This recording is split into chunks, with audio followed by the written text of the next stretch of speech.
Hello, Renelyn. Ako ngayon ni Ate Sheila. Ani mo nga ni naka-istorya last week dito sa terminal. Alam, oo, ti, nahinumduman ko ikaw. Katiting uswag.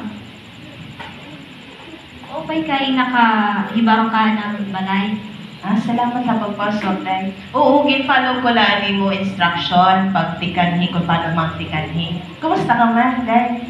Titi, okay na. Wari ako mag-travel kay wari man ako trabaho. Okay, kay makakapahuway kaya na. By the way, as promised, adyan akon darang ng mga publication, ani mo nga ni request ng mga barasahon. Ayun mo kaya na ni pagbinasahon. Oo, ti. Dati man good ti may ada ko classmate nga nagahataga ako ng sugan ini.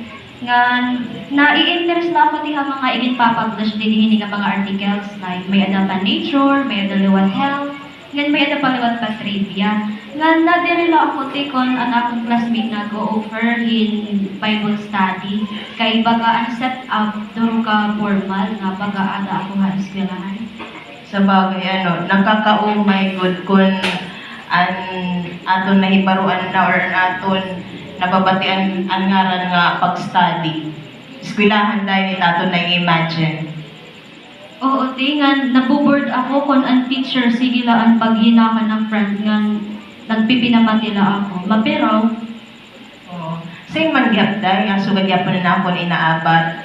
Pero, though boring ito maaraman kita nga ang ikintutunduhan teacher para ito ay mong kaupayan. oo, liwat ate, na-admit liwat ako nga sugat ito ang purpose sa nga teacher. Nga, siguro di ang manner na ang teaching, asya nga nabuboard ako.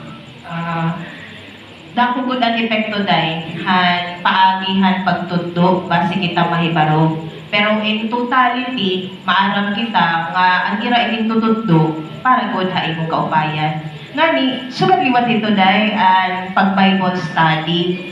Ang tumong ito nga mabuligan ka kung paunan o makabot ang tinuod nga pagin malipayon ha imong kinabuhi. Ngani, karon kung dahil i-share ha imo ang usang video, bangin pala ba makabuli ginahay mo para maibaliwat ang imo panlantaw about Bible study. Sige, di kita ang tanaw. Adiman, ang title ini nga video, paunan o ginihimo ang pag-aram ha Biblia. So, sumali din ni dahil mo nakita nga video, ano mo masisirin nila? Sugad lang ngayon ito, Teka, simply ang pag-Bible study. Bisan 10 minutes la, okay na ngayon na doon. So, sumalatihan video nga ako nakita, no?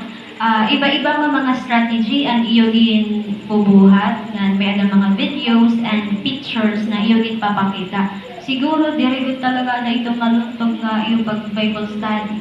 Oo, kay interactive ini dahil manner yung pag-study. Nga, di rilaan nagtututuan, naghihinakan. Pati ang gitututuan, na-involve ito nila. Nga, mag-enjoy ka. Di rin mo nga ni mahalata nga nag-Bible study ka na ngayon. Nga, usap pa, ikaw gihapon ang magdi-decide if karoin mo face-to-face or karoin mo video conferencing. Talaga, siguro worth at trying ini nga pag-Bible study. Sige, kung okay lang haimon, di nila habalay mag-study nga mga 10 minutes lagi hapon. Pero talaga ako mag-aalang haimon nga i-stop it aton pag-Bible study kung once nga ma-board ako. Sige, dahil salamat sa paging honest. Nga, paningkamutan ko liwat nga diri ka ma-frustrate i-follow ta ani mo request nga mga details sa pag-Bible study.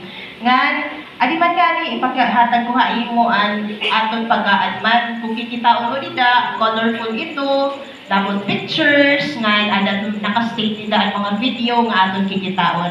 So next week i-orient ta ikaw kung paunan og pag-aadman ini nga publication. Sige, mahulat na ako. Thank you. Okay,